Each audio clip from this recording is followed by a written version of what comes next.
Welcome to Andhraprabha TV. నేను సౌజన్య ఉత్తరాల. సికింద్రాబాద్ అంటే గుర్తుకు వచ్చేది రైల్వే స్టేషన్ భవన నమూనా. నగరానికి తలమానికంగా ఉన్న సికింద్రాబాద్ రైల్వే స్టేషన్ భవనాలను ఆధునీకరణ పనుల్లో భాగంగా కూల్చివేశారు. దీంతో నాటి కళా సంస్కృతికి చిహ్నంగా నిలిచిన ఈ కట్టడం గత స్మృతిగా మిగిలింది. 100 ఏళ్లకు పైగా చరిత్ర కలిగిన సికింద్రాబాద్ రైల్వే స్టేషన్ను అభివృద్ధి చేయాలని కేంద్రం నిర్ణయించింది. ఈ పనుల కోసం పురాతన కట్టడాలను కూల్చివేస్తున్నారు. 1874లో అప్పటి నిజాం పాలకుడు సికింద్రాబాద్ రైల్వే స్టేషన్ను నిర్మించారు.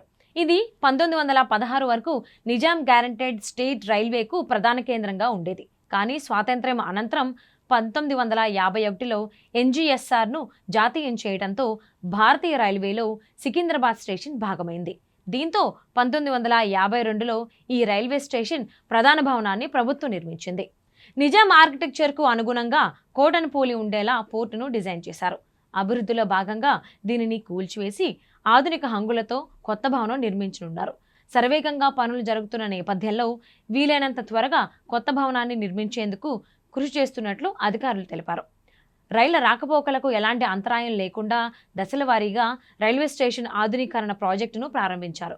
దాదాపు 700 కోట్ల రూపాయల అంచనాతో రాబోయే 40 ఏళ్ల వరకు ప్రయాణికుల అవసరాలకు సరిపడేలా మౌలిక వస్తువులతో విమానాశ్రయం తరహాలో రైల్వే స్టేషన్ అభివృద్ధి చేస్తున్నారు. ఆధునిక సౌకర్యాలు, టెక్నాలజీతో ప్రయాణికులకు మెరుగైన సేవలు అందించడమే లక్ష్యంగా చర్యలు చేపడుతున్నామని దక్షిణ మధ్య రైల్వే తెలిపింది.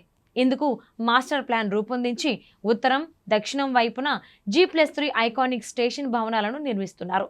రిటైల్ దుకాణాలు, రెస్టారెంట్లు, ఎంటర్టైన్మెంట్ వంటివి ఉంటాయి.